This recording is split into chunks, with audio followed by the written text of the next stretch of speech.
Hello, we are Clockwork IT and this is our software solution TotalCTRL. In this session we're going to be going through how to create a quote, how we can then send that to a customer, have it signed off digitally and sent back into the system ready to process and turn into a job, order parts and other workflows that revolve around that process also. To start with this, we can from the dashboard come down and click new quote, or we can go into the nav bar on the left by hovering over that and popping it open, invoices and quotes, and into quotes just there. This process is slightly more tailored to the quote itself. As you can then see, you get a list of open quotes and we can create one from here as well. I can choose to do it from a template or a new quotation. We'll do a brand new one and we're going to select an address. So let's pop in a customer and pull through an address. This will pull through our contact by default. We can add additional addresses. So maybe we're quoting to one address, but it's care of or being delivered to a separate address. We can then also enter some CRM specific details, so the status of the quote, expected closure dates for example, so I can put the 30th of June. And we can then link it to opportunity pipelines, campaigns, and then stages within the quote life cycle itself. Quote name, we're going to go with an installation request, nice and simple. And in the description we can pop in exactly what it's for, so this could be for a new fire door, for example. This could be anything. You can pop in as much detail as you want here. You're not limited on character space. And what you'll also see is when we get to the quoting side of things, in the proposals you can have built up media pages, but we do also offer quick quotes with heavy text templates which you can also store in the system and select as required. But we'll keep it simple with a new fire door installation. We can have contract quotes where if you create a quote in the system, you can take one, some or multiple lines from the quote and turn it into one or multiple contracts. So maybe you quote for the installation of a product, but you also quote for the maintenance around that. You could take the maintenance and turn that into a contract, which then flows into your planned maintenance schedules, and we can create multiple visits, monthly, annual visits off the back of that. So contract quote, you can tick on, super powerful tool, all there ready for you with a click of a button. We can also choose to display the VAT number. Not everybody likes that, but we can choose to have that on or off. We also then have non-customer facing notes. So these are again non-customer facing for back office use only. We've then got things like payment type, payment term, terms and conditions. So again, all of this can be defaulted for you if you want. I've got mine set like that. We can then divisionalize quotes if you want to say fire, landscaping, maintenance, security. Again, all of these options are set up by yourselves. We'll go with fire. And then at this point here, I'm just quoting. So I don't know if there's a PO number relevant to this or a work order or any planned deliveries or even down to the delivery details. I don't know where any of this might be going yet. So I'm actually going to leave that blank. It's not mandatory, you don't have to fill it in. If you do fill it in or you know it, some customers will raise quotes retrospectively, maybe a PO sent and then you create the quote to sort of counter that. You can pop this in at this stage, it just saves having to do it later on, but I'm going to leave that. Quote settings here is a very important part. This is where we choose the type of quote we're going to do. Now, quick quote is sort of usually what most people tend to use, which is a standard A4 page, logo, that sort of thing. Proposals are multi-page documents with media, that sort of thing, where we can make them look a little bit nicer. And then report designs are the same as a proposal, but you can ad hoc and dynamically change elements, whether that's imagery, wording, and you can bespoke it per quote per customer. So rather than a static template you choose from, you can actually choose your layout and then amend elements of it as you need to. We'll go with the standard proposal.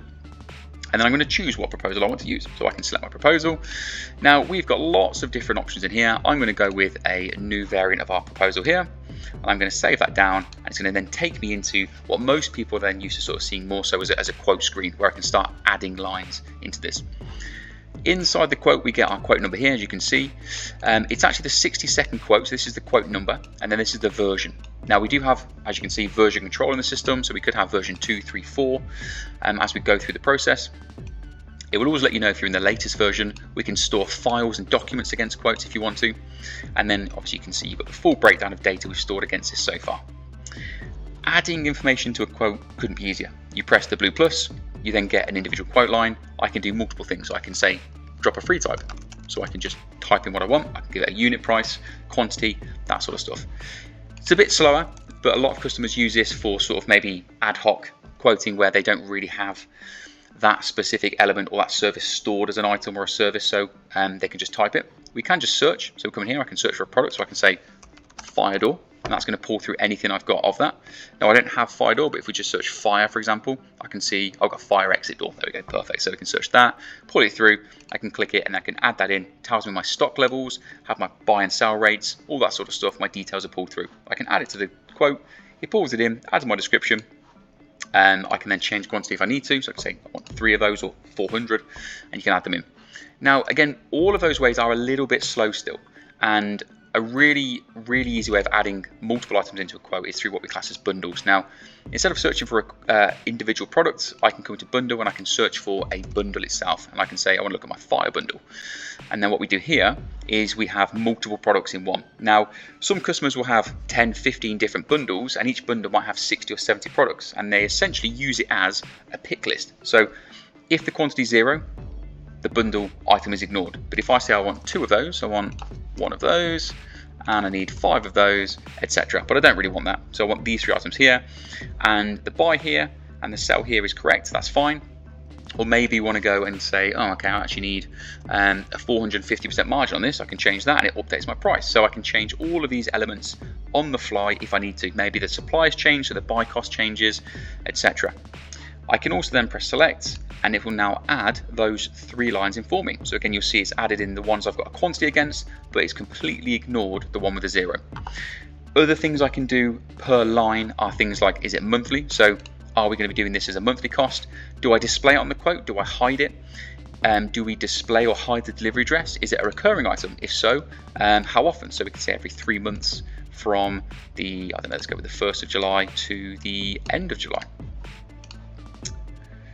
Like that, or maybe you do a year or however long you want to do it for. And you can even do cost modifiers. So do we add a premium? Do we add a discount? Let's say we do a 10% discount, and then you'll see then it affects the line as a discount.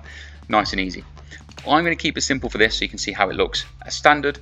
And when you're happy with what you've done, you can literally go to the bottom. You'll see you've got your monthly subtotal here and your subtotal as standard with profit behind the scenes as well.